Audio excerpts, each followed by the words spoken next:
This is a sort of special meeting that we have every year. It's always the first Tuesday in March, by which the Board of Finance will officially receive from the Board of Ed and the Board of Selectmen their respective operating budgets and capital budgets that we then begin to analyze ahead of our approval in the second week of April. The first order on our agenda, as always, is public comment. So I would say if there's anyone in the audience that wants to make a public comment, you're welcome to come up and to the podium and make a public comment.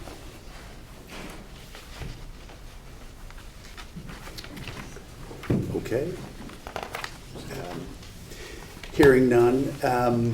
Next item, and the only item on our agenda, is going to be receive and discuss these two budgets. In deciding who's going to go first, we'll follow tradition, allow those with a smaller budget to go first.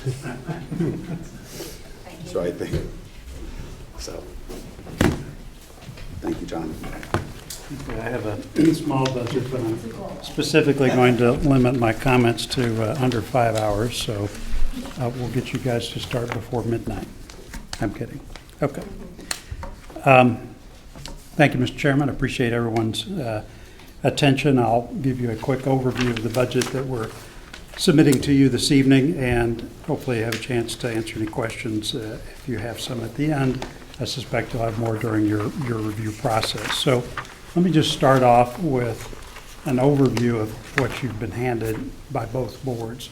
So this first slide in the top section reflects the Board of Selectmen budget and really everything we're responsible for on the spending side. So the first is town operations, which you can see has a change of $3.1 million, that increase versus last year. Town capital net, and I'm showing that net of some revenue items and excluding any items that we're recommending for bonding, which I'll get to in a minute. And then the debt service, which Jennifer keeps track of, and which you guys are obviously tuned into. And this is projected debt service for next year that takes into account, I think, some of the bonding that you guys are going to be deciding at your next meeting, but it was Jennifer's best estimate of what debt service would be next year. So a total Board of Selectmen increase, including debt service, of $2.3 million. That's a 4.3% increase over that same group of expenditures last year. So if I add in the Board of Education at the next section there, that's the section, those are the budget figures that they approved at their last meeting. And then add in non-tax revenue, which you see there at the bottom, which includes a variety of things which we can touch on, as well as the Board of Finance's decision to draw down fund balance as part of its budget last year. And I've stopped here. I'm not including the mill rate, but just focusing on taxes required. So across all the budgets and all the information that we have to this point that's being handed to you guys, the fiscal 24 budget was $155,100,000. The recommended budgets from both boards, with everything you see here, is $166,400,000. That's an $11,300,000 or 7.3% increase across all components of this budget. So Ms. McGammon is going to focus on the Board of Education, but let me touch on a few things. I'll go ahead and talk about town operations next. So this next slide, you can see there the town operations total at the bottom covers all the components of the Board of Selectmen operations, and I've ordered this from sort of the largest change or largest increase in expenditure down to the smallest, with a transfer down at the very bottom, which I'll touch on. And these are all the departments you're used to. General overhead and miscellaneous covers mostly benefits for town employees, including both health insurance and pension contributions.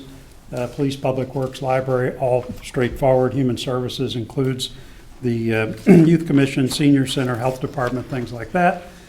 General government includes, well, Board of Selectmen and my $3.6 million salary. No, I'm just kidding. But it includes Board of Selectmen, Board of Finance, town treasurer, IT, probate, town council, all of that is in general government. Parks and Rec, fire, all pretty clear. Community and environment is going to include ceremonies, celebrations, beautification, that sort of thing.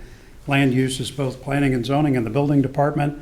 And then, of course, emergency management down at the bottom there. So those are all the departments. And the reason for this page is just to show you where the changes or the increases are coming from.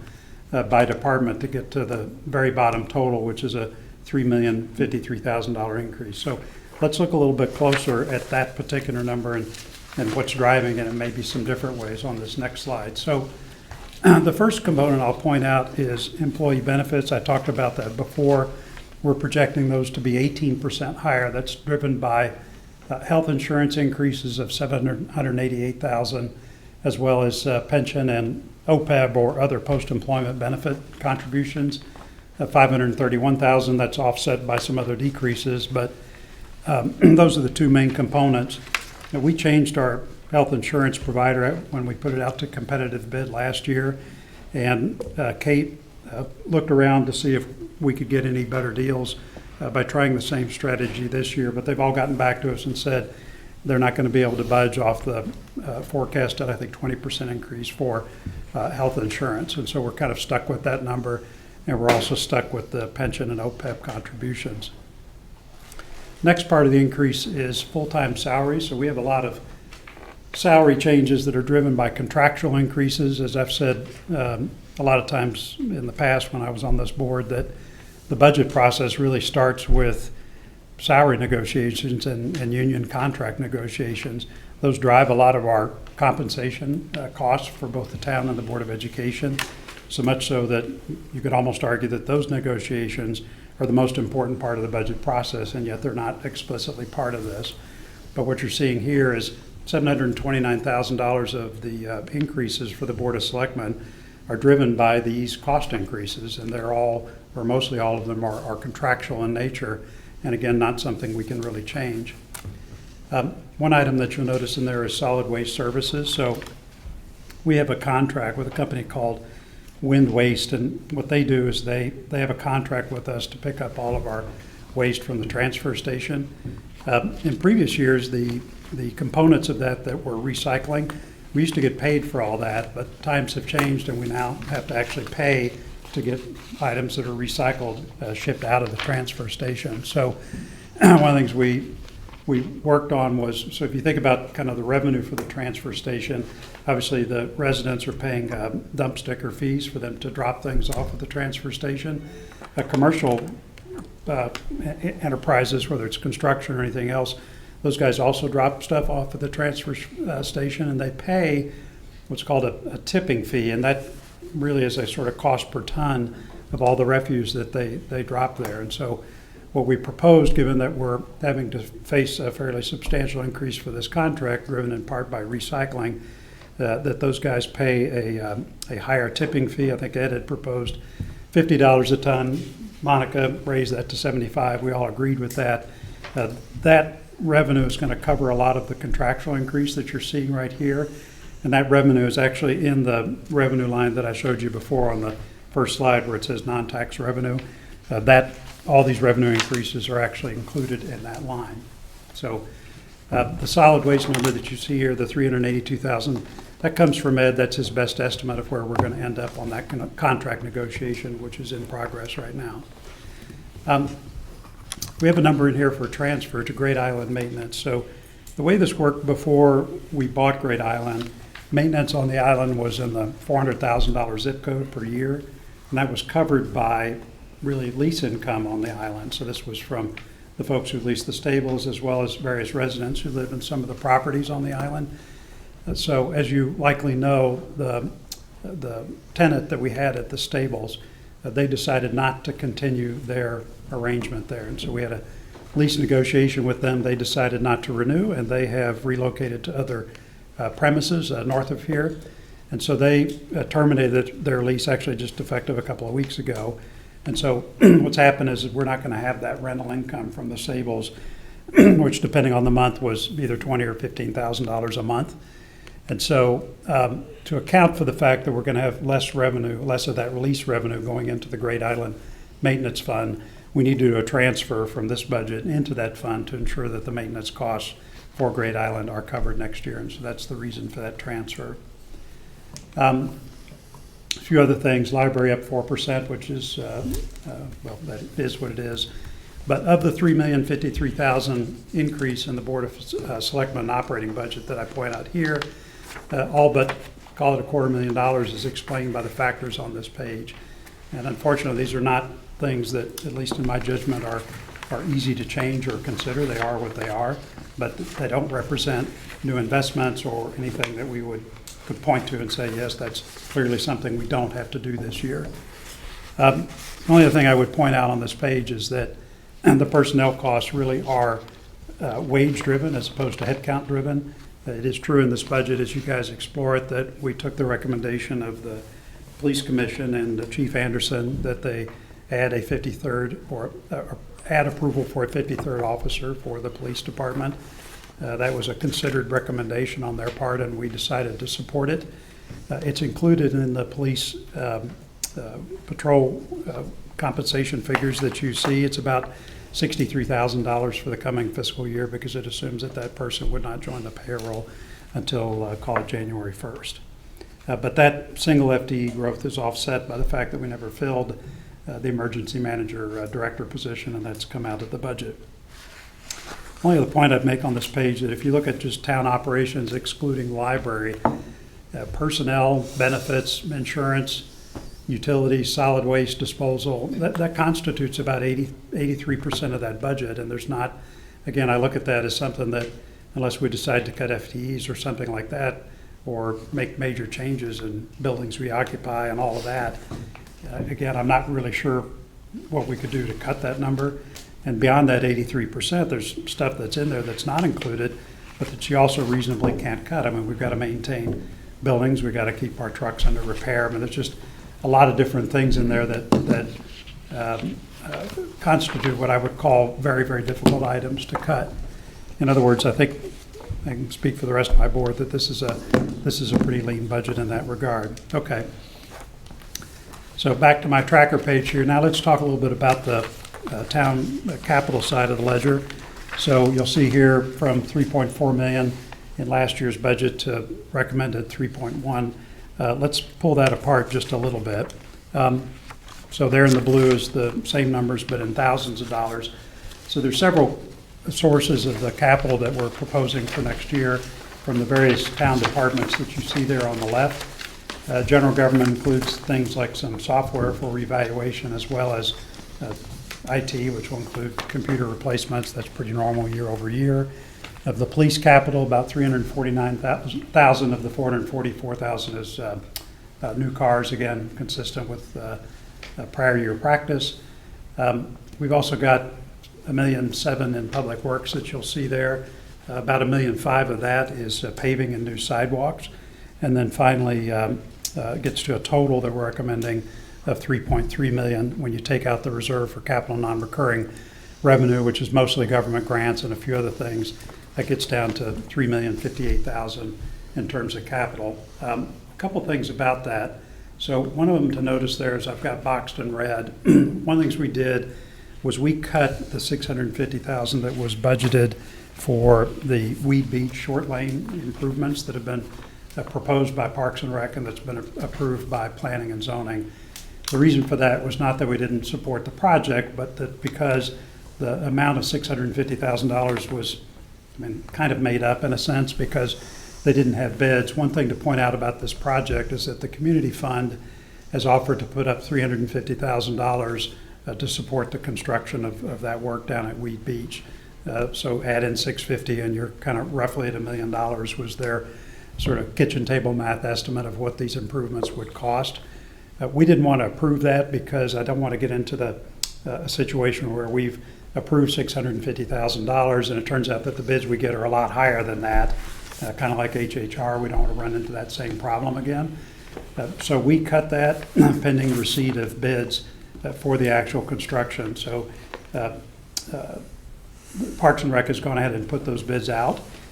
We don't expect to hear from them in time for our meeting next week, obviously, but we're hoping that on April 8th, or by our April 8th meeting, that we will have a complete set of those numbers and a more fulsome picture of exactly what it would cost to put this project through. But we'll wait to see what those numbers are. If at that time we, as a Board of Selectmen, think it's a prudent investment based on what we're seeing, we'll recommend that it move forward, and then of course it would come to you guys next. The question is then what to do with that you could either bond it or add it back to the budget if you decide it's worthwhile to proceed with. One other thing that we did here in terms of cuts, you'll see that there's about $1.3 million in cuts in that total column. We cut out $135,000 for a renovation to the tennis wall that's down in Weed Beach. I went down and looked at it. It's a little shabby, but it's really out of the way and not something that you see readily unless you're kind of behind playing on it. And I felt that was something that could be cut and probably actually stay cut for a while, but let's see. One other cut that and then we made the Weed Beach cut there. But the rest of the cuts are actually transfers from the ARPA fund. So you'll recall about 2 years ago, the ARPA committee was formed to take the $6.2 million that we were awarded by the government and try to allocate it to various uses in town. One of the things about the ARPA funds is that they have to be committed and spent by certain dates. And so we had initially put some of those funds against some projects, but some of those projects may not be finished in time for them to qualify for ARPA funding. So you could put the project up, and if we don't actually get it spent by the required date, we could lose that money. So my philosophy now is that what we should do is try to get all this money spent immediately. It's not to say that the items that were originally slated for funding under ARPA, where we're taking that money away, some of them are very desirable in terms of things we'd like to spend money on, like mental health and other things. It's just extremely hard to commit ARPA funds to those types of activities, especially if the money is going to go out to separate nonprofits because of some of the reporting requirements that are required for that. And so bottom line is what we decided to do was to recommend to the ARPA committee, which they approved, taking out about $480,000 in ARPA funding from a variety of places and then putting against some of the capital projects that you see here. So, you've got the list there: town clerk, vault security, some police weaponry, and a few other things. But we thought that was a prudent decision to do. It also helps us ensure that those ARPA funds, at least the $480,000, is absolutely going to be spent in time for the ARPA deadline. So, bottom line, with the cut that we did on Weed Beach, the cut from the tennis wall at Weed Beach, and the ARPA funding transfers, our capital budget comes in at a little bit less than it did last year. The only other memo that I've got on there is that the fire folks have come up with a truck, or one of the trucks that are planning to replace this year is right at about $1 million. We did not put that in our budget other than to say that we would recommend that you guys include that in your bonding decision. Okay. Oops, didn't want that to happen. All right. A couple of thoughts maybe for you to consider, just if you're thinking about budget cuts that I'll go through here. I've said publicly a few times I'm not a big fan of deferring things like maintenance. It's not a good practice generally, and I also think that anytime you're going to cut something and it's a deferral of a maintenance project, the reality is you're going to have to add it back, and you're probably going to have to add it back pretty soon. And so you'll see one of the examples in the more detailed capital budget is the replacement of the parking lot at the Nature Center over at Cherry Lawn. So if you go over and see it, it's in pretty bad shape. Could it wait another year or maybe two? I don't know. I'm not sure I'd want to drive my car over it in a couple of years. And so it's one of those things where you look at it, and I think it's about $275,000. You look at it and you think, well, geez, that's a lot of money. Can we actually defer that? Well, you might be able to, but one of the things I would have to remind you, which you already know, but we're about to face some pressure from the service of some of the debt for HHR, for Weed Beach, or HHR, Oxbridge, and Great Island. And when you start to figure in that debt service, which will kick in over the next 2 or 3 years, that's not going to be, it's non-trivial. And if you're deferring things this year that you really do need to do in the next couple of years, you're going to be deferring them into budget years that are under even more pressure than this year. So as a general matter, I would just urge you to be careful about deferring maintenance and other things, because you're just going to put it right into budget years in a couple of years that are even tougher than this one. And if you really did want to make changes, I think it's really about deciding what services you can do without, right? So a much better way is to say, look, we can't afford the government that we've got right now, and if we're going to make cuts, then it needs to be cuts in the services that we deliver.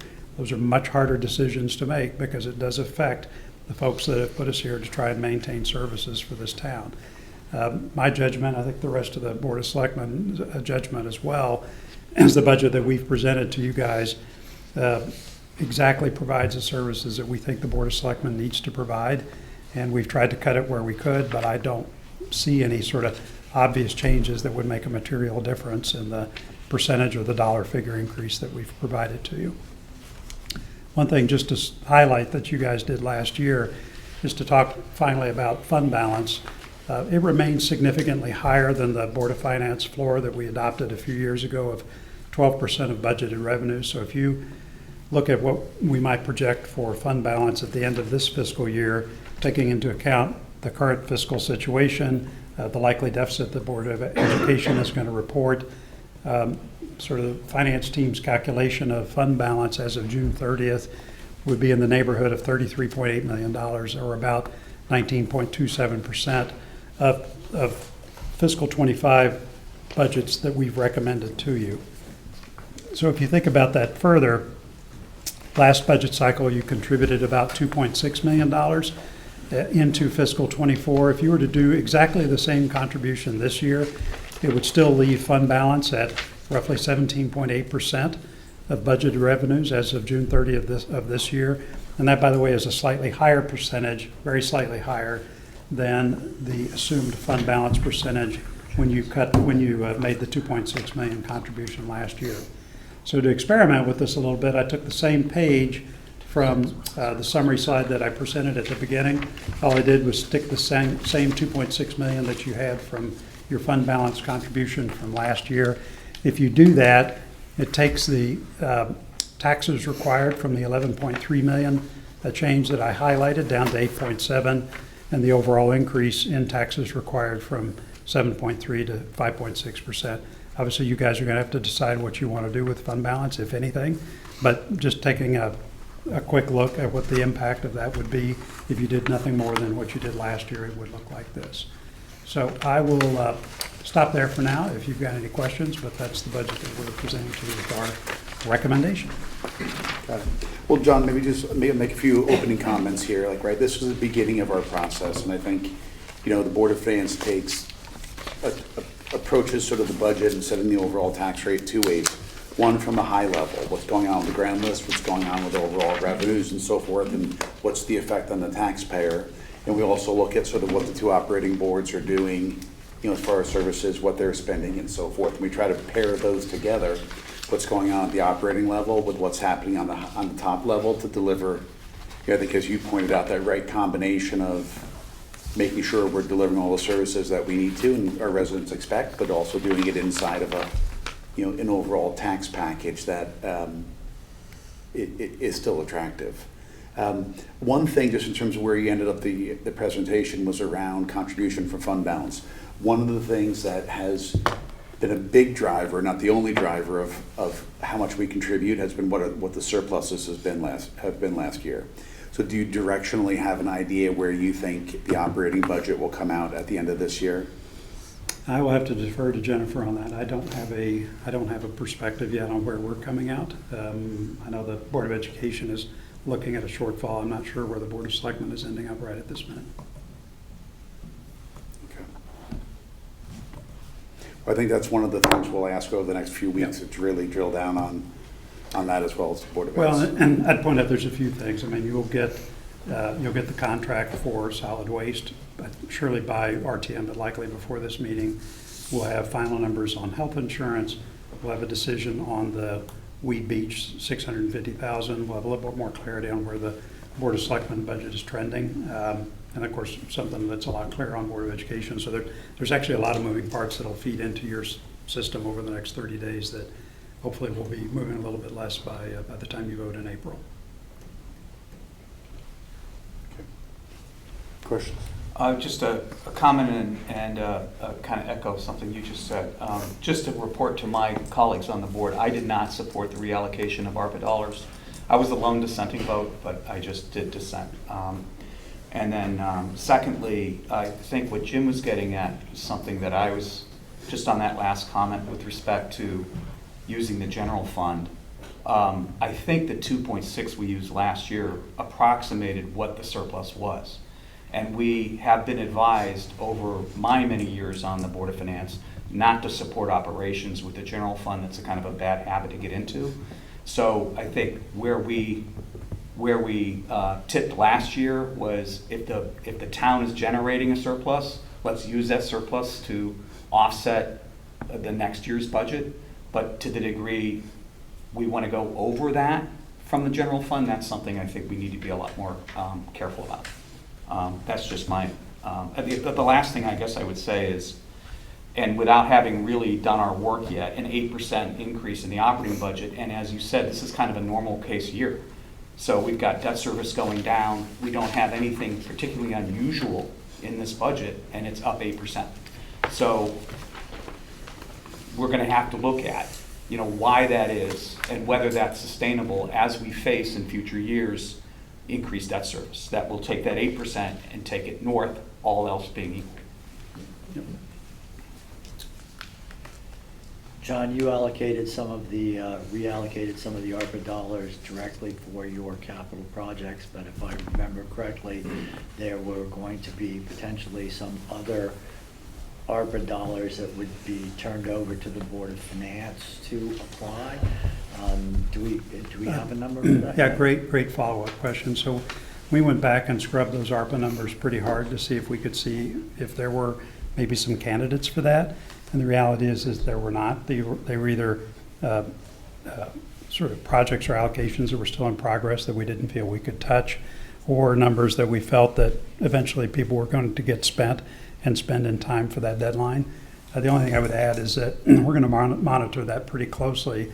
And if I get a sense that anybody is running up against a deadline on that we're going to come in and recommend a very quick reallocation to something we know we can spend the money on. And our mission is to make sure that we don't lose any of those ARPA funds. The only thing I would point out just in response to Dan is Boat was perfectly reasonable on that. I want everybody to keep in mind that some of the things we pulled money out of were human services related, mental health, food insecurity, kind of all of that. A lot of that money that we'd allocated to that, the plan was to try to allocate it to other nonprofits or third parties to spend, because it's not money that we could spend as effectively. And it really has turned out to be a very hard process. I would say that in the future, what we've done is we've just taken ARPA and treated it like tax money, and we're just going to spend it on something else. It's not to say that those objectives would not continue to have merit and that we couldn't consider them in the future.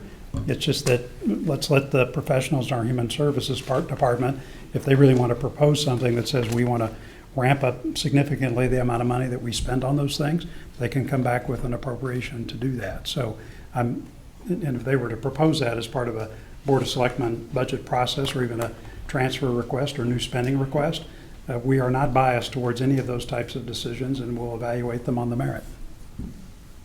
John, with tipping fees going up so much, is there thought about raising the dumping permit fees to recover some of that from those who use it? We certainly will look at that. I'm not quite sure when those last were increased.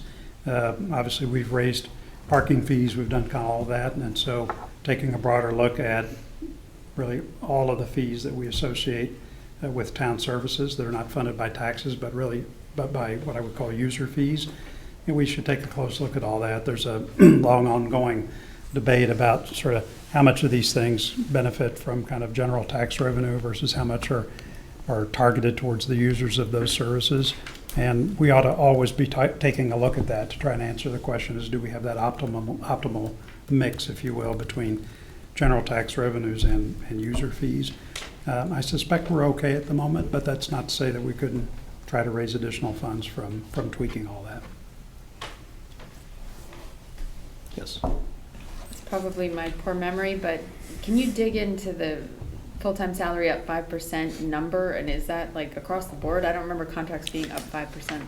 Well, that's taking into account kind of everything. So it's not just contracts, it's step increases in union employees, which is also a driver of individual compensation increase beyond sort of the headline annual percentage rate. So when you have a union employees, they'll get not just the overall growth in their salary or their compensation, But as they move up through the tenure ranks, they're going to get additional increases on top of that. And so what this really was to take, what we did was to take all of the personnel costs and simply compare them year over year. So the breakdown is going to include union employees, but it's going to include town staff. It's going to include churn, where you have some people leaving and the new person taking that person's place is going to be at a lower salary. So net, you take all of that, you get to a number that looks like it, like the 5% that I showed you. But that means there's lots of components in there. Some is more expensive, some is less, but in general, it's at 5%. The main point that I wanted to make there, in addition to the 5%, was the fact that it's not FTE driven, it's compensation driven. And so if we're going to change that, we got to eliminate people. That we're not creating an increase in personnel costs by hiring people. That's not the case. So not easy to change. Free Beach project, Yes. is that net of the community fund? The 650 would be the town's contribution, but that's what we want to get clarity on, because the community fund says they're going to do 350. So whatever all this costs, it's going to be that total less 350. So we just don't know what the 650 is going to be. We're going to see what the bids look like over the next few weeks, and we'll have more clarity on that soon. Okay. Oh, sorry, Darien Foundation. I hate to bring this up, but in a difficult budget year, was there any consideration given to evaluating the pass-through of credit card interchange fees to the individuals? Because my impression is that different parts or different departments do different things, kind of thing. And I've never been quite clear on, is that a material number or not, but I would sort of suspect, particularly with park and I think rec. Jack Davis knows a lot more It might about that be. topic than anyone in town, certainly, maybe even the planet. There's a mix of that goes on right now. There's differences between some departments. If you pay large balances, like tax balances, that sort of thing, there's a charge for that. And then there are other times where we don't do that, so that when you come in to pay an amount, it's a standard amount, whether you write a check, use a credit card, just because they're small amounts. And we haven't fiddled with it. I don't know I don't know how much money it is that we're losing, and there's a couple ways you could approach this. You could say, well, I want to tack on a fee for credit cards, but then does that discourage people from using cards, which are very convenient for us to process, and go back to writing paper checks to save some money? Or do you just say, well, I'll tell you what, I'll set a price level that captures those fees and pays for all these other expenses, and I'm not going to be transparent about what the credit card fee is, and just say everybody pays that amount. So there's lots of different ways to approach that, rather than trying, and you could decide, well, tell you what, rather than trying to capture specifically the credit card fee, we could just have a general inflationary increase in some of the costs or the user fees that we're collecting to try to cover all that. I don't know. The bottom line is, how do you collect more revenue for all that? And maybe it's just a flat convenience fee. I don't know. But again, I think there's a lot more complexity to that. We could take a look at that if we're in a bad way here, but I'm certainly willing to take another look at all that. Yes. Can you talk briefly about what drove the pension contribution number to be up so much? So, first of all, these pension contributions that you see here are what are called actuarially recommended contributions. And so what that means is our professionals have gone in, they have looked at all of our pension assets, they've looked at all of the math behind that in terms of individual participants, and they've come up with what they say is the amount that you should fund in order to keep these pensions properly funded. So when that calculation is done, it's based on a rate of return of the assets in those pension funds. The way that's done is that you take kind of a rolling average of return performance over a 5-year period. And by rolling, I mean you take the individual performance of all these individual years for those 5 years, and you'd add all that up, you'd have a certain performance that feeds into these calculations, and you get a recommended contribution. Problem is that every time you advance a year, you go to the next, you drop off a year here, and you add a year here. And so even though we're averaging over 5 years, you'd think, well, that would be relatively smooth. Sometimes what will happen is that you'll shift this. This year that you pick up is maybe lower performing than the year that you've dropped off, in which case it shifts the average performance down. and therefore the contribution that you have to put in order to keep the ship afloat, if you will, is higher than it would have been otherwise. So there's a lot more to all this, but what you're seeing here is higher contributions that are driven by some of that performance, and that the way that particular performance calculation is made. It does suggest, by the way, that one of the things we could look at longer term, and Jim and I have talked about this, is to try and look at the investment strategy that the pension boards use for those assets, and to just have a conversation with those boards about what they're doing to see if there's an opportunity for adjusting that strategy in a way that we could maybe boost the returns. Right now they have a 60-40 equity, 60-40 split where you'd never go more than 60% equities or 60% bonds in your investment split. They've been at 60% equities as long as I've looked at any of their assets. So the question is could that go higher? I also believe that the bond side of that portfolio is an index fund and it's not managed, and so maybe there's opportunities there. I don't want to second guess either the professionals who are managing this or the judgment of those boards, but just this particular boost in contributions suggests that maybe taking a closer look at that would be a good idea. So more to come. And the 5-year look back is negotiable, or is that up to us to, I mean, that seems It's really actuarial. short. I think that's It's the, actuarial. I think Does that's that the mean we're way. bound to it though? Well, We don't have we to, could but take a look at that, it's but good just practice. keep in mind, if you shorten the number, you may get better returns, say if you decide to do Yeah, that, it but would take you, longer. but at the risk of introducing volatility in the contributions. Part of the reason for the whole smoothing is to try and avoid these big swings. This seems like a big swing, but given some of the volatility we've had in the markets, if you're doing it on just a year-by-year basis, they could be a lot more dramatic than this. So. On the health benefits side, health insurance side, excuse me, are we being hurt by a specific claims experience? Yes. And do we see where that might ebb and where these year-over-year increases might fall? Or the rate of increase might slow? This is a God only knows question, and I mean that actually as a serious answer. We are being hurt by experience. It's actually not as much the high claim cases, because when you get into a very high medical claim, there's a cap at some point, and this whole point of insurance, where because you're in a large pool, sort of above that level, it doesn't have the same effect on your claim on your claim experience that then drives your premiums. What we actually have here that's a problem is a lot of what I would call mid-level claims that fall below that. So someone with a chronic condition or a variety of things that might be $50,000 or $100,000 annual claims as opposed to $300,000 or $400,000, and those things are sort of below that cap, and that's actually what's driving most of our negative experience that's contributing to this. That's part of the reason when they went out to shop that experience with some of these other providers, they're getting the same kind of expensive figures. So I don't know whether that will abate. It depends on the health conditions of the members or the insured folks, either employees or insured family members that are covered by our plan. And so is it being affected by that? Absolutely. Do I have a crystal ball as to how that's going to trend? I do not.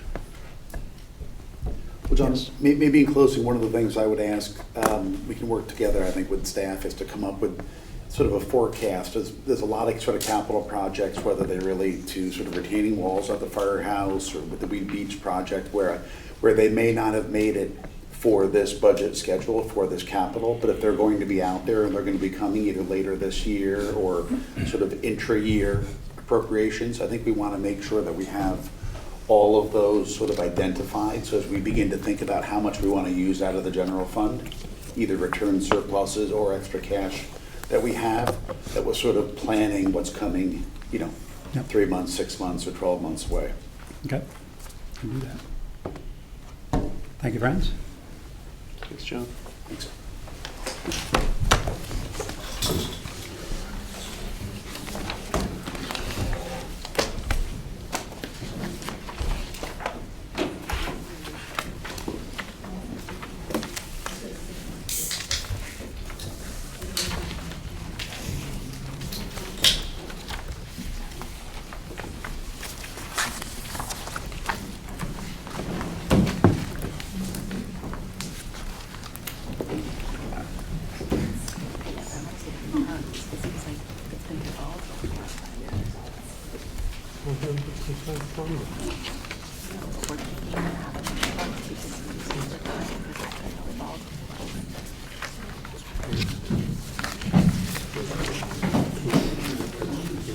Somebody like Tony, who is an actuary, who sits on the pension committee to address it.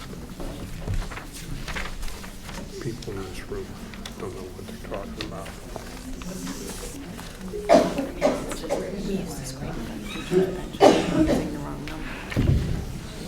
The number we used to discount all those cash flows. 5 years is a pretty short window. Become an actuary, or from the CPA, 10 different tests. I'm jealous, they don't know how. I don't know, I've never used that bank.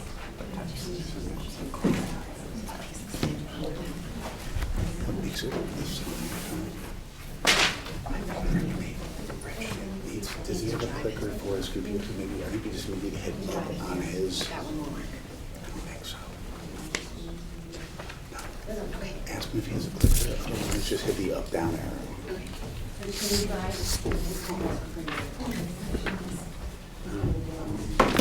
Here to the table.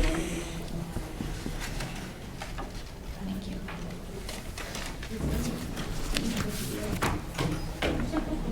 Thank you.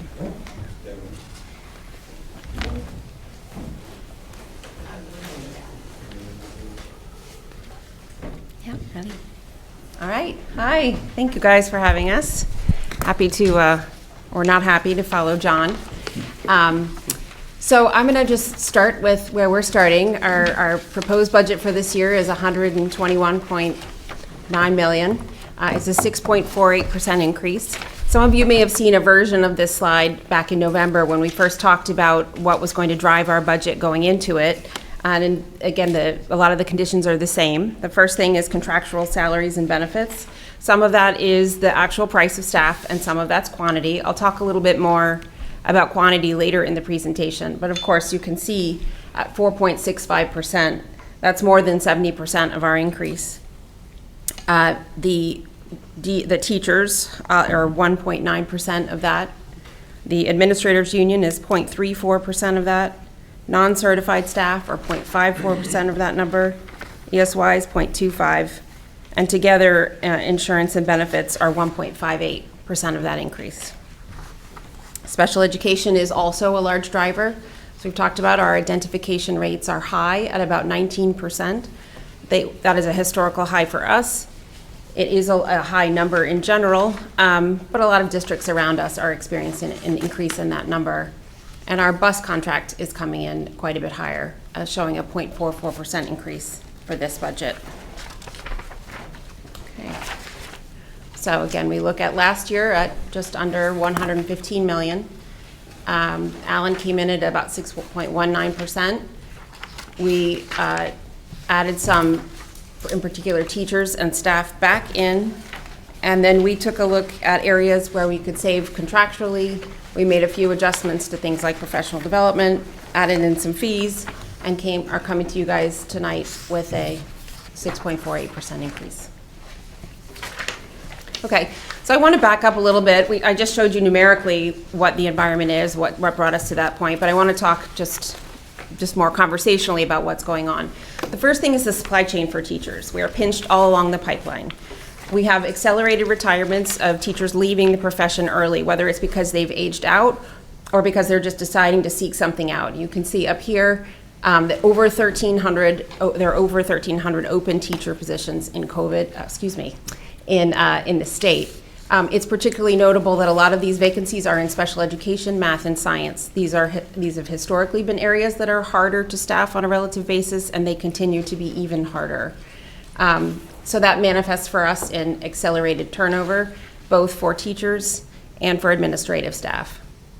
The second piece of the pipeline that is compressed is the actual number of teachers. People are making different decisions post-COVID. They used to want to drive to us here in Darien. They're much more likely to make choices to stay closer to home for lower salaries. And we're finding that consistently in our exit interviews. The third piece of the pipeline that's compressed is the actual entry of people coming into the teaching profession. Again, up on the slide, there's a 13% decrease in the number of students graduating from education programs and universities over the past 5 years. That's a pretty significant deceleration. So that is leaving us with a different profile for our labor market and has changed what we pay and how turnover looks. You'll see that a little bit later in the presentation. But things to note are also that now when we have experienced teacher turnover, it used to be that we had a more experienced teacher leave and a less experienced teacher come in, and we could harvest those savings. We are no longer able to harvest those savings in quite the same way. We typically have an experienced teacher leave and have a teacher of similar experience come in. The next piece is the high inflationary environment. So as you see in the Board of Selectmen, we're seeing increased costs in health insurance, tuition, supplies, utilities, transportation. You just heard John speak to a lot of that on his side of the budget. We're experiencing it on ours as well. There are, of course, always legislative changes, and rarely are they funded the way we might wish them to be. There's the first thing listed there is the reading program. We actually don't even have anything in our budget to purchase a new reading program at this time because we haven't made the determination of what we might want to purchase, but we have been asked by the state to look at a different set of programs than what we currently use. That said, you'll note like the extended age of transition services to 22. That means those students who are supported by the high school and receive additional services had to leave the year, the minute they turn 22, they now finish that entire year. That is wonderful for those students, and we're happy to support them, but it does have a financial cost to our district.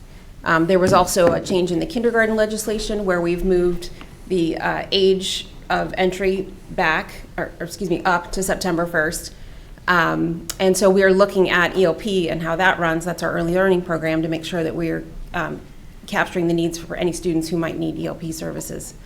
We are also are seeing out in the community, not relevant to the budget, but we're seeing out in the community preschools having to expand their offerings a little bit there. Increased mental health needs in schools post-COVID. There's a number of things that we're seeing there. One is just overall behaviors that typically were more common for older students are coming all the way down to elementary school students, and they're more significant than what we've historically experienced. We have an increased number of acute cases of students who need mental health support from the district and outside of the walls of the district. And we have students requiring and seeking support on a daily basis in a way that we did not have prior to the COVID environment. We also have increased special education identification rates post-COVID. I mentioned that earlier. We're at 19%. There's a portion of that we were absolutely okay with. We are happy to support the needs of students and families. If students come to us with a need and it's identifiable, we are more than happy to provide those services, but we do understand that there is a cost. You can see that we have the prevalence rate there of increasing at 47.8%. We have on here aging infrastructure. While that's not in our budget, we wanted to go ahead and note it because certainly we do understand that investment in schools is part of what you all are looking at when you look at the overall budget and how you want to spend dollars or allocate spent dollars. So we've noted it here. We love having the new Oxbridge building, and we're grateful that HHR construction will start this summer. And thank you again, David Martin, for joining us on that journey. And Dan for your work on Oxbridge. And then we know coming down the pike will be investments at the middle school and the high school. Next, I note national and local school safety concerns. There is an increase in events nationwide. There has been a change in what people consider minimum security and safety standards for schools. And we feel very strongly that when people feel safe, whether it's staff or students, they do better in our buildings. Lastly, teaching and learning, again, very impacted in the post-COVID environment where we saw a rapid change in how we deliver education via technology, whether it's actual devices or it's the apps that are used on devices. That's required a continued investment in how we deliver our curriculum, how that gets supported, how staff get supported in their understanding of how to use the changes, and also instructional technologies themselves. So I'll leave that there. Okay, thank you. Okay, so 10-year budget percentage increases. We included this because we are aware, and we wanted to go ahead and put on the table, we're aware that this is a historically large increase. Then in the past 10 years, we've been at 3.44%. That said, we're here because we think 6.48 is our number. Okay? Across the DIRG, a lot of our districts are experiencing similar budgetary increases. You look at Westport coming in at 8.08. Similarly, they are also impacted by health insurance. For them, that's 40%.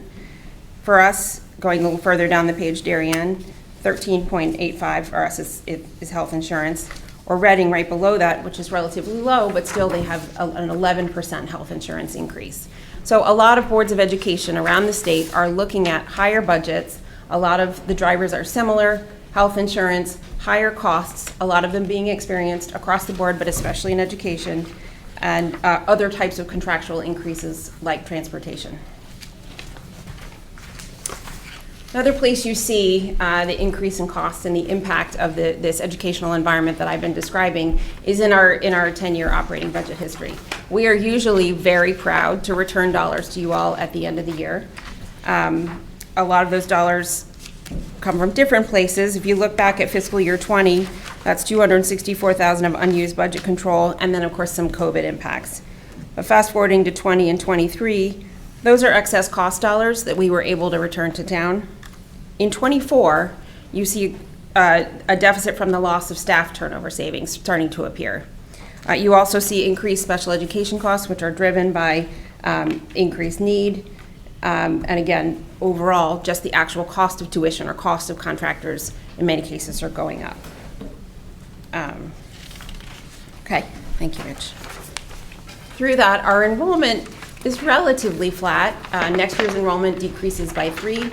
Over the next 5 years, our aggregate increase is about 2.4%, but you can see at each of the levels, it's slightly different. Elementary is going up a little bit, middle school is going up a little bit, high school is coming down a little bit. Again, relatively flat.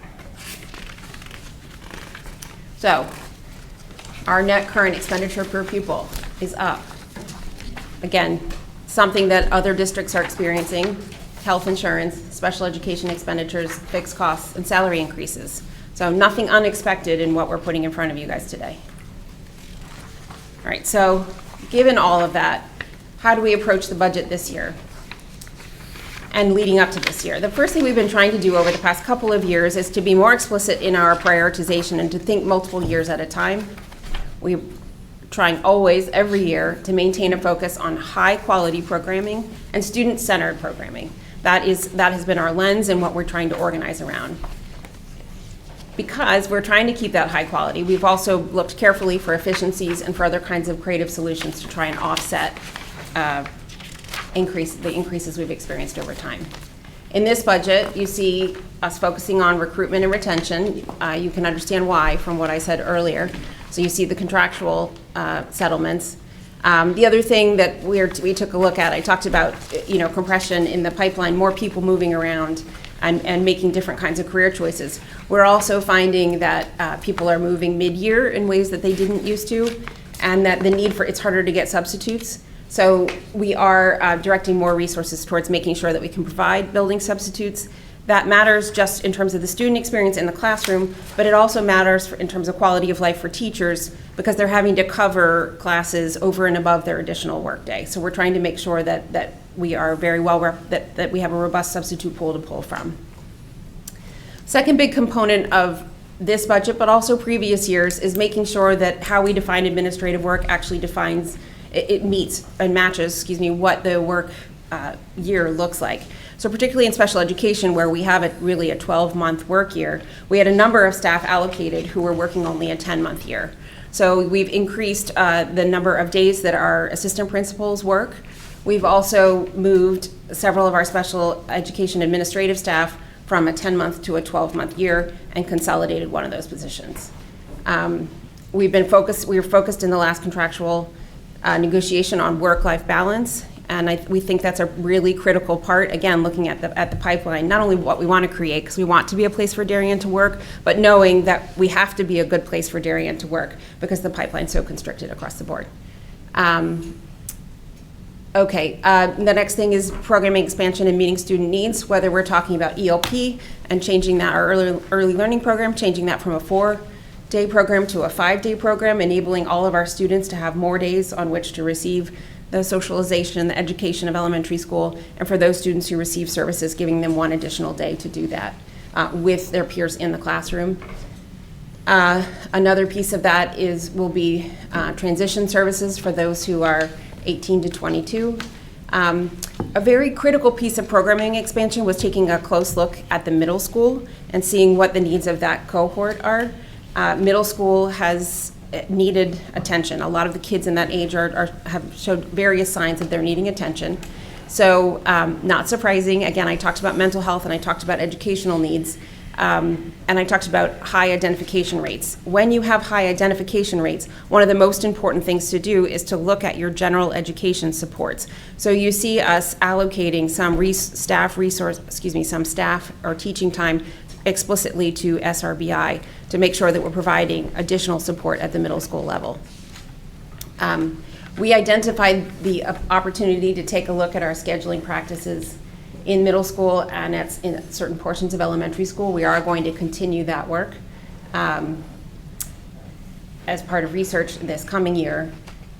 In terms of teaching and learning, that's very similar. These are again multi-year goals. We're continuing to deliver a responsive curriculum. Responsive means that we go through an iterative process that is not just batch oriented, but that as a need arises, we make sure that we update our curriculum in a timely manner. We continue to maintain professional learning and high impact professional learning, although there are some cuts in that area this year, and continuing to focus on effective use of instructional technology. Safety and security and mental health and wellness are, for the most part, issues that date from last year.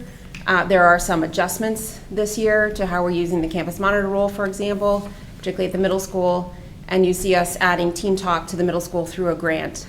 The last piece there, the psychology interns, is something we're proud of. That's back in that bucket of trying to be creative. It's been very hard to find enough psychologists for the schools, so our director of HR has gone out, tried to find some interns to support making sure that we have as many psychologists available to the schools as we can and is appropriate.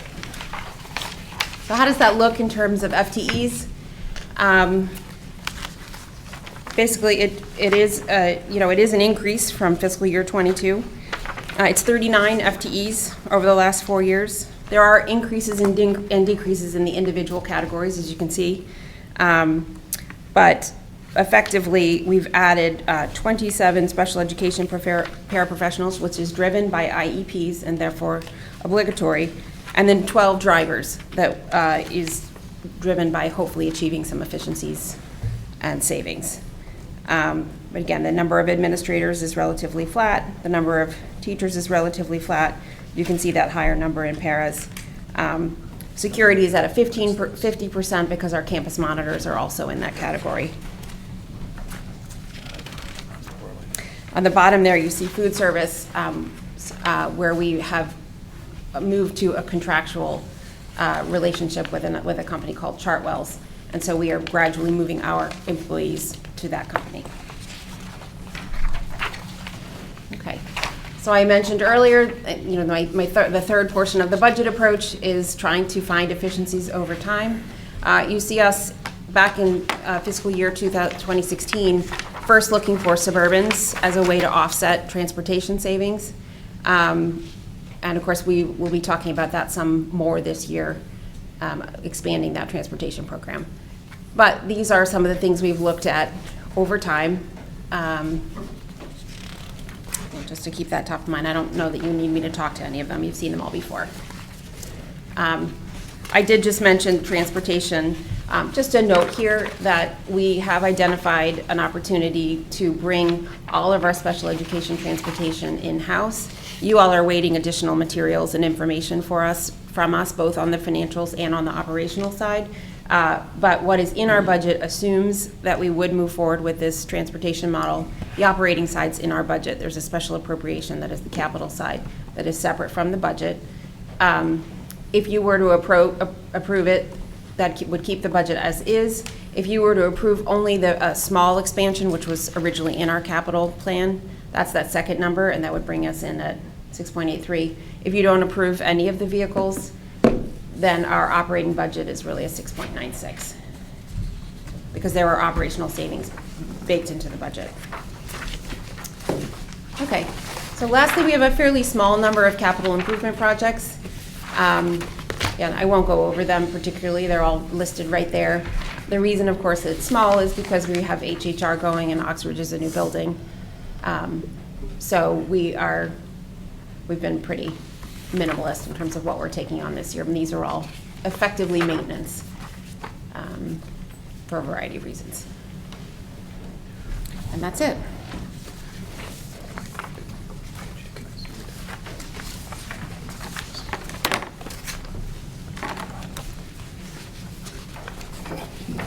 Well, Jill, thank you very much. Certainly I think some of the pages in there, when you outline this, is certainly one of the, in terms of year-over-year budget increases, this is one of the highest. I think if you look back, we did a little bit of work on what the actual spending increases have been over the last 10 years, and those were kind of more in the 2.6, 2.7% range. Just looking at actual spending year over year, because I think, as you pointed out, there's a lot of sort of excess surpluses delivered throughout that cycle. So that might be one graph to help update. Okay. Thank you. I guess I'll open up to the board for questions.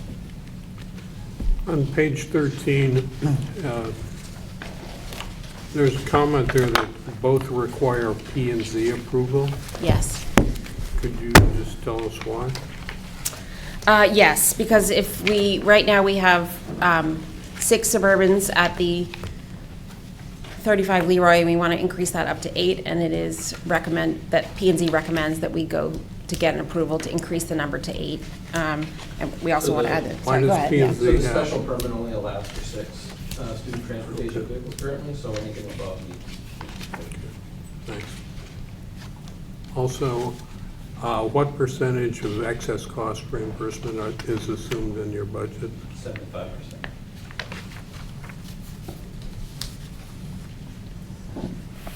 Can you just comment, I'm hesitant to ask the question, but can you comment on the rationale for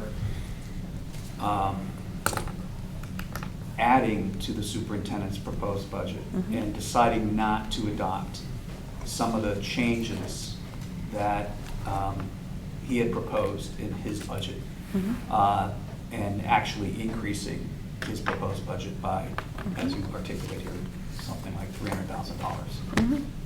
Can you just talk about that at a high level?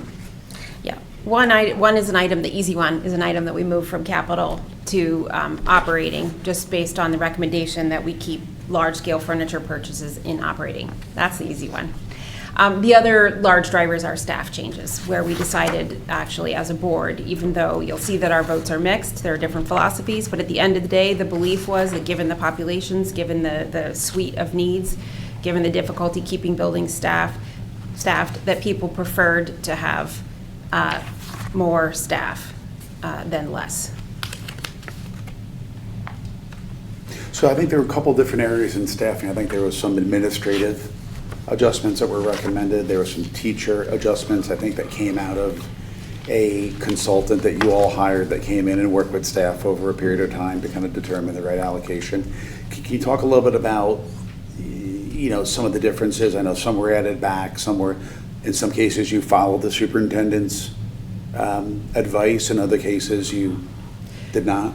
So in terms of the administrative profile, ultimately we ended up adopting the superintendent's recommendation, and so you see that number does stay flat. That was a difficult decision. There was a department chair that was eliminated. That wasn't easy, but we decided that at the end of the day to keep the number flat and to reallocate where resources would be most effective. In terms of the teachers, the hesitation was particularly at the middle school where there is the greatest opportunity for efficiencies, or excuse me, not efficiencies, but where there was the greatest opportunity to actually, we have 40 teachers who are teaching 4 courses, when actually contractually they're supposed to be teaching 5, but that's accomplished through attrition. So the decision, however, was that given the needs in particular of the middle school population, that the board's preference was actually to have a smaller class size for that cohort than what is actually mandated by our policy. The second piece is that because the middle school runs on a team model, it's relatively inflexible. And so you can't make small, whereas at the elementary school, we can tweak by a section or 2. Once you start to tweak at the middle school, you start to change the whole team construct. And so there were some concerns over changing the team construct at this point in time and how that would be done. There was work done by a consultant who did kind of the first set of work in which the potential for efficiencies, like sort of numerically, was identified. The next step of the work would be to sort of bottom up, take a look at actual student need and build what would be the right construct for the actual population in the middle school. That work will continue. If we actually have teachers retire, we do not have to refill all these positions. But again, like I said, the desire was to keep the team model as it is, and the desire was to actually have a lower class size for particularly this cohort. So do you expect, I mean, is the board going to go back and start revising its ideal class size guidance that it gives the superintendent, or is this just sort of a one-time change where you guys are just kind of tinkering with it beyond what he We have not suggested? discussed that. It's a good question. And is this an approach that you all are going to start to take in the high school and the elementary schools in terms of The middle school board is coming very, in and making decisions around add one here, take one away the here? middle school is very different from the high school and the elementary school because of the team model. So it's much harder to flex. You have to hit a threshold of a team which is closer to 100 students. So no one has indicated any desire to change how we handle high school or elementary school. There isn't any need. It's simply the middle school where the model is more difficult to manipulate nimbly. I just want to make sure I understand a point you made where teachers that have 4 classes through attrition would end up. So if a teacher has 4 classes and then someone else retires or resigns, you would expect that a teacher that has 4 classes to pick up a class such that by the end of the school year, the teachers are generally teaching 5 classes rather than a lot of them teaching just 4? It's the new teachers. So it's within the subject matter, so Of course, if a math yes. teacher Yep, leaves as an yes, example. not necessarily. Then teachers who are still there, who are teaching 4, can pick up a 5th class, providing obviously it makes that 4 or 5, depending on who left, whole. So that So somebody who's currently teaching 4 doesn't only teach 4 the rest of their career. You can't only give a 5th class to a new teacher. It's when someone in that subject area leaves. Okay. Can you drill down on that? You're saying if it's only enforceable, implementable through attrition, does that mean only a new teacher that the district hires? No. So it's only when a teacher, so we can't lay a teacher off to make teachers teach 5. So a teacher has to leave, and then existing teachers, if let's say in the department you have 5 who are teaching 5 and 5 who are teaching 4, then those teachers who are teaching 4 can pick up that extra class. But if you don't have anybody, then you'd have to hire someone. Correct. Yeah. Right. And so currently, like, and obviously that was part of the last contract negotiation to be able to 2 years ago, right? 2020. Contracts ago. 2020. So it's now we're sort of into, I guess, our 5th year or 4th year into this contract? This would be going into the 5th year. So how many teachers have yet to be moved to the 5? 40. That you think could be moved to the 5? So there's 41 at the middle school who are currently teaching 4. So that doesn't necessarily mean all 41 will end up teaching 5, because obviously as some go, then the others will pick up. It's likely that it would be about 15 teachers ultimately over time. So where we've done, we've moved in that direction significantly and actually more or less accomplished it at the high school. The middle school through COVID, we lost 3 administrators, the whole administrative team turned over. The needs of the kids at that particular grade level during COVID, it just wasn't the time to, in all honesty, execute that and remove services and remove contacts of adults to kids during that particular time period. That was a decision that I made in the best interest of the kids. That phase now has transitioned and it's time to transition into this next phase. But the needs of the kids were paramount during that particular time. But I think when you talk about the turnover, I think within the teaching staff or teaching administration, I think it looked like it varied between 65 and 70. What is that at what?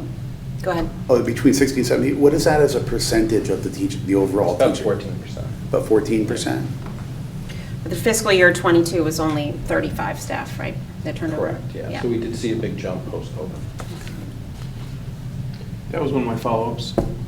Can we get some context on that? Because throwing out 67, I'm trying to understand what it was. Do you want a longer trend over time? Please. Yep. And while I got the floor, talking about Teen Talk, who's funding it? At the high school, it's funded, we fund it. At the middle school, we are going to we've asked the community fund to fund it for us. So that's a grant program. The $100,000 program, basically. Thanks. At one point, you guys were able to identify what percentage of spend was state mandated. So I think it was kind of the general bucket we used to have. You guys still do that? Does that make sense what I'm asking? Like, there's programs that are being required from the state. Yes. And because of that, that's X amount of the budget, or Y of the budget. That's a big number in that it's portions of professional development, it's portions of curriculum, it's portions of mental health. I have not tracked that. We have not tracked that in the recent past. It would not be impossible to construct, it would take some effort. Hold on to that then. I don't want you guys. Okay. It's not a simple thing. Yeah. Do you guys remember that at all? There are 158 unfunded mandates. Only 158. Oh, there is a process of tracking how many mandates, but how that translates into dollars for it is like the way the system is a different question. Yeah, let's take that one off the table because I don't want you guys like spending 20 hours on that. By the way, excellent presentation. Thank you. Thank you both. And then I had a question on security, but I want to take it offline with you guys. Jill, could, on page 11, you have this historical FTE trend. Yes. Could you also give us, in the same level of detail, a pre-COVID number? Yes. You have fiscal 22, fiscal 25, fiscal Sure. 19, something like that. Sure. So, we talked a lot about the expenditure side. Oh, I'm sorry. Paul, go ahead. I've got a long one. Okay. Could you take the board through the science of reading legislation, the potential cost to the district, the waiver process, and everything associated with that? Sure. You know my feeling on that. I do. I'll give you the 2-cent version for this presentation tonight, not because it's not worth 2 cents, but because I'm going to try to keep it tight. So there is legislation at the state level to move all districts to implementation of a form of reading and literacy instruction called the science of reading. It is meant to be science-based. As part of that process, it went through the legislature. The legislature handed it off to the State Department of Education.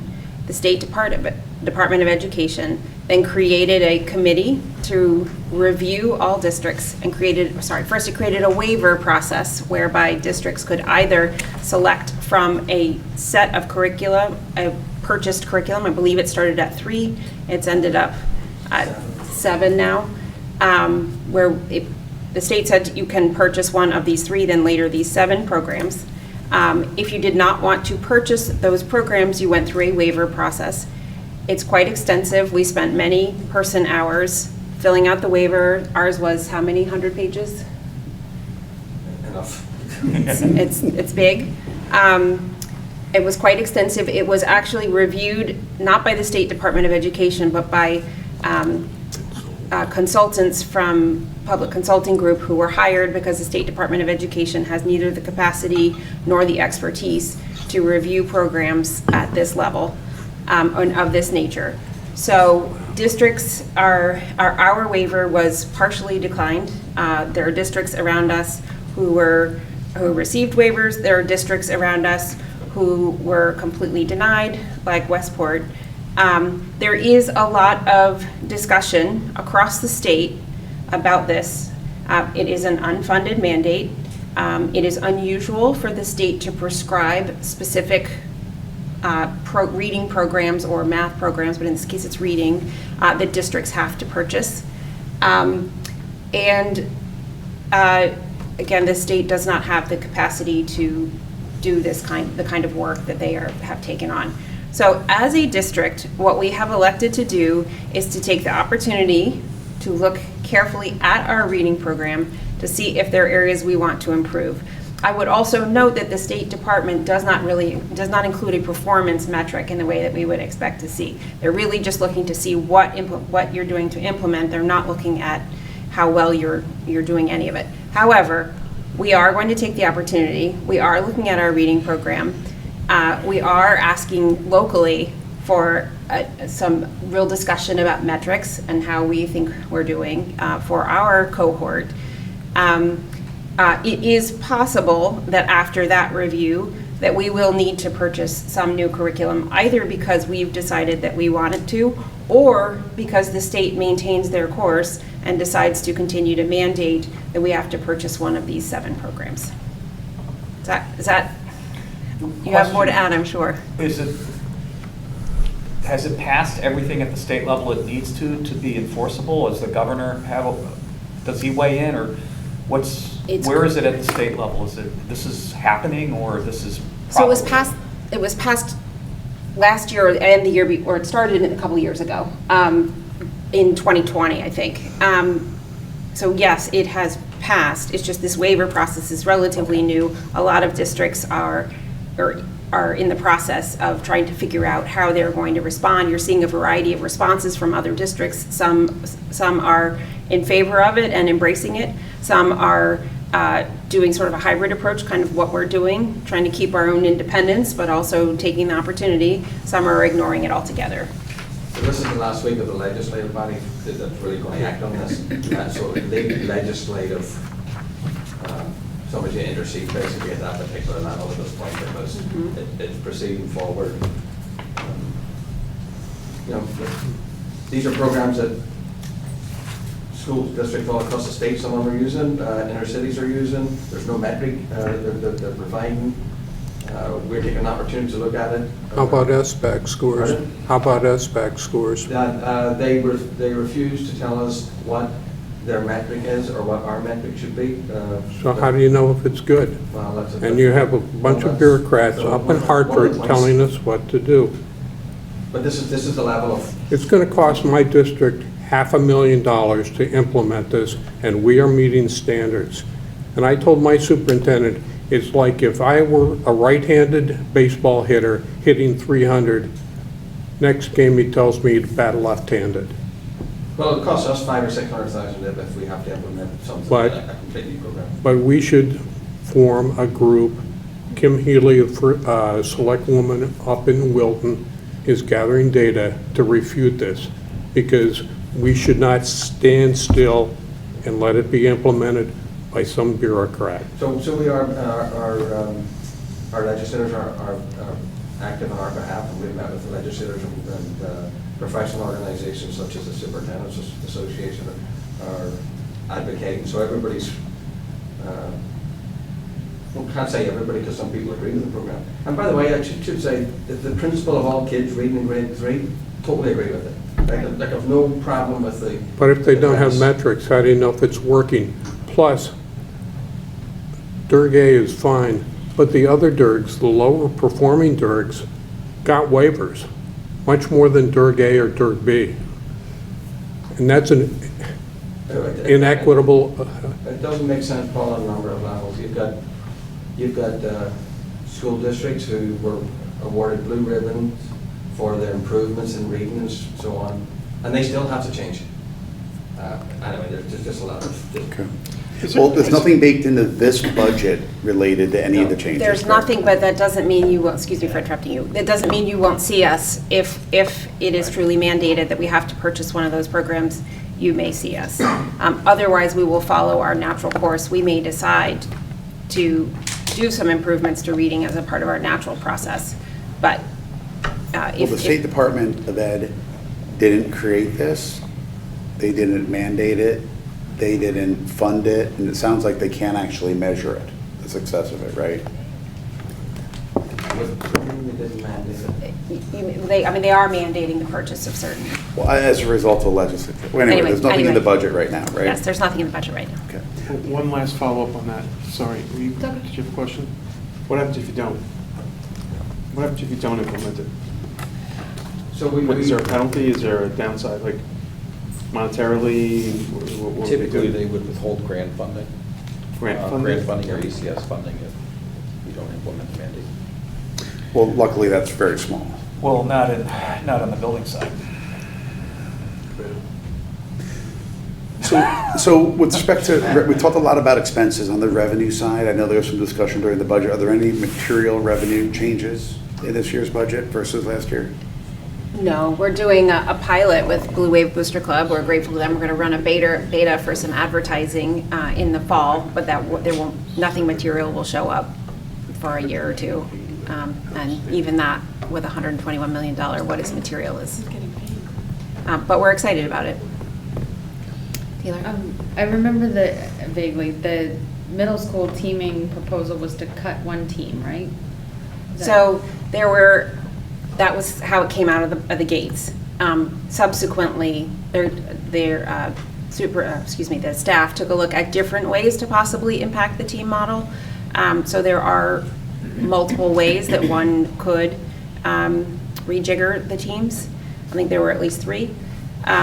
What we would have to do going forward, because even in 5 years, we won't actually hit the same numbers of kids that we had in 2020.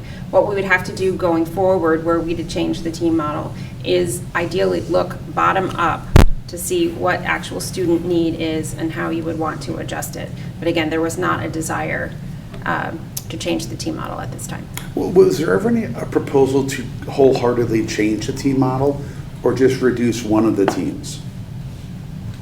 What do you mean wholehearted? I was just gonna ask. You weren't eliminating the team model, were you? The fundamental team process could be maintained in some shape. So taking it away, no. Taking it away completely, no. That wasn't. There's no doubt about it. Team model is expensive. There's no doubt about that. And yet, if you would ask anybody or most people about middle school teaming, they would say keep the teams, right? Because it breaks, certainly like a school district such as ours, over 1,000 students there, right? It's a pretty significant building with the number of students. So breaking it down into teams, you can see the sense in that. But it was never put on the table to not do some variation or hybrid of teams. I was just curious what the proposal, if we were cutting one, what were the class sizes going to go from and to? Yeah, I think. So they're going to 22. Say that again? They're going to go to about 22 students. If we had taken the teachers out, Yeah. they're left at closer to 19, correct, Rich? It's a little less than 19 in the 18. And would that still have been inside the board's adopted guidance? Yes. So Which is what, currently 18 to it's 20? 18. So currently, it's like 18 and a half to 18.8, depending on the subject matter. The proposal would have brought it into the 21s to 22s, depending on the subject matter. And those are within your range, both low and high. Yep. How many teams are there total? 5? It's 4 per grade. There's 4 per grade. If enrollment continued to drop, could you ever drop to 3 teams? Or would you have to maintain forever or forever? So there's a number of ways to do it. You could, based on current enrollment, do 3 teams per grade, but there would be more kids on the grade. So instead of having 80 to 85 students, you'd probably have like about 120 students. So that'd be similar to like what Westport's Bedford Middle School has. New Canaan has more students than us, but they have a 4x4 model. And we have a 4x4 model. So there's a number of ways whether you could do it. You could have, three teams in one grade, 4 in another, and then 4 or 3 in another. You could have just 3 across the board. You can have certain classes be rainbow, which we currently have for like world language. There's a lot of different models. Rich, your Durgate budget request, your page 5, superintendent's budget proposal, Board of Ed approved budget, have any of these passed through all the requisite local approvals? No, not at that. Okay, not yet. Not yet. And maybe, I guess lastly, in terms of surpluses, I know it's currently about 200,000 and change. Do you foresee any major movement one way or another in that? So we have announced a little bit of some administrator turnover, so we'll have a little bit of salary savings. So I would expect the deficit to drop slightly, but still be a deficit. And do you think this is a deficit you can manage within the current budget, or do you think you need to come back for 100,000 at the end of the We year? would likely have to come back. What? We'd likely have to come back.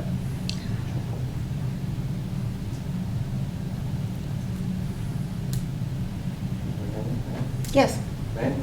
I just want to note something about why the board made a change from one of the recommendations. One of the major recommendations on this budget, which sort of is either noticeable, not noticeable, or hasn't been spoken about, is the reconfiguration of administration, both from special education, how we're delivering special education, how we're providing the coherent services for special education, how we're addressing teaching and learning. That is critical to this particular budget. It positions the district in a better position next year than we are this year. So that is a fundamental foundation of this particular budget, the reorganization of the administration, both in special education and regular education. So I just want to sort of note that because it's significant, and it's at a net zero increase. I'm sorry, I'm indulgent here, but can you remind me of the reasoning behind the additional assistant principal at the high school? Yeah, it has to do with several things. One is instructional leadership. 2, in getting more out and working more with teachers. 2 is just general coverage, more time in the building, more time at things that happen outside of the school day, like sporting events. And 3rd is our high identification rates and the need to meet the number of administrative tasks that are currently required of our administrative staff.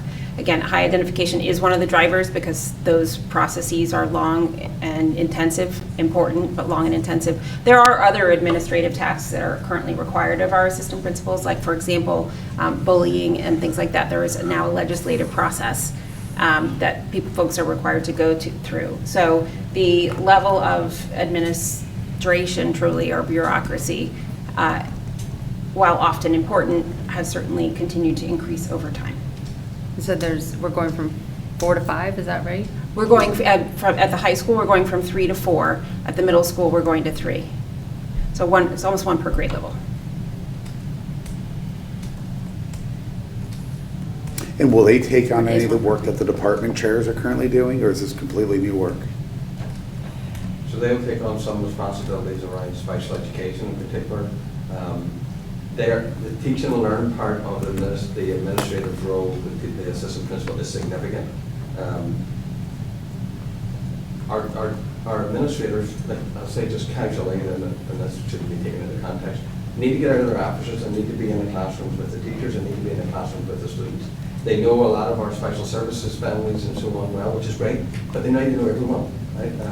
It's an inclusive environment, so they need to be out there talking, teaching, and learning, supporting teachers and supporting students and families.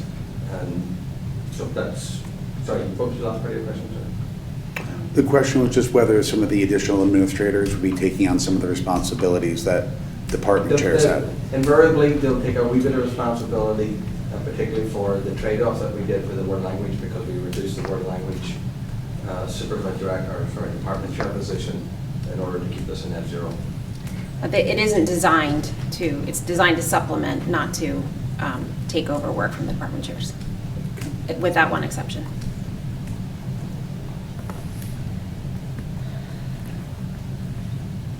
Any other questions? Listen, I'll work to organize questions that our board has. As you can probably see from this short discussion here, a lot of the areas that we have questions on are the same ones that yourself and your 8 colleagues all have questions on, because they are all sort of large sort of needle movers in terms of expenditures and so forth. So I appreciate the presentation. Alan, Rich, and everyone in the back, thank you for coming. Thank you all for having us. We appreciate it. We look forward to working with you one way or another. I know the feeling. On the other side.